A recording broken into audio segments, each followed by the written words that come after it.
Existing 2 lane Vinukonda to Guntur, ఇది 4 lanes కి convert చేసేది. ఇందులో ఇంతకు ముందు ఒరిజినల్ గా ప్రపోజ్ చేసిన దానికన్నా కూడా దాన్ని కొంచెం ఆల్టర్ చేసి అమరావతి క్యాపిటల్ ని ఇంక్లూడ్ చేస్తూ గుంటూరుకి అవతల సైడ్ ఇంకో బైపాస్ వచ్చే విధంగా ప్లాన్ చేసి చూపించారు. యాక్చువల్ గా బాగుంది ఆ ప్లాన్, వాళ్ళు తీసుకొచ్చిన విధానం గాని అంతా. ఎందుకంటే అది క్యాపిటల్ కి యాక్సెస్ అవుతుంది, గుంటూరుకి కూడా అవుటర్ రింగ్ రోడ్ లాగా పనిచేస్తుంది అవతల సైడ్.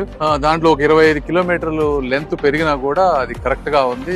లేఅవుట్లు గానీ ఇంతకు ముందు ఎగ్జిస్టింగ్ ఉన్నవి ఇబ్బంది లేకుండా చక్కగా ప్లాన్ చేశారు. దానికి కలెక్టర్ గారు అందరం కూర్చొని ఏమి అభ్యంతరాలు ఏమైనా ఉంటే అవన్నీ మాట్లాడుకున్నాం. ఇంకోటి కోఆర్డినేట్ చేసుకోవడానికి ట్రాన్స్కో నుంచి పవర్ లైన్స్ గానీ, అదే విధంగా అగ్రికల్చర్ సంబంధించి ఇరిగేషన్ కి సంబంధించి ఎన్ఓసీలు గానీ ఇవన్నీ ప్రోయాక్టివ్ గా లోకల్, ఎందుకంటే ఇది central government project, national highways, వాళ్ళు కంప్లీట్ ల్యాండ్ అక్విజిషన్ అన్ని వాళ్ళు 100% ఖర్చు పెట్టి చేస్తున్నారు కాబట్టి స్టేట్ గవర్నమెంట్ అఫీషియల్స్ గానీ డిపార్ట్మెంట్స్ గానీ ప్రోయాక్టివ్ గా ఏమి ఇబ్బందులు లేకుండా ల్యాండ్ అక్విజిషన్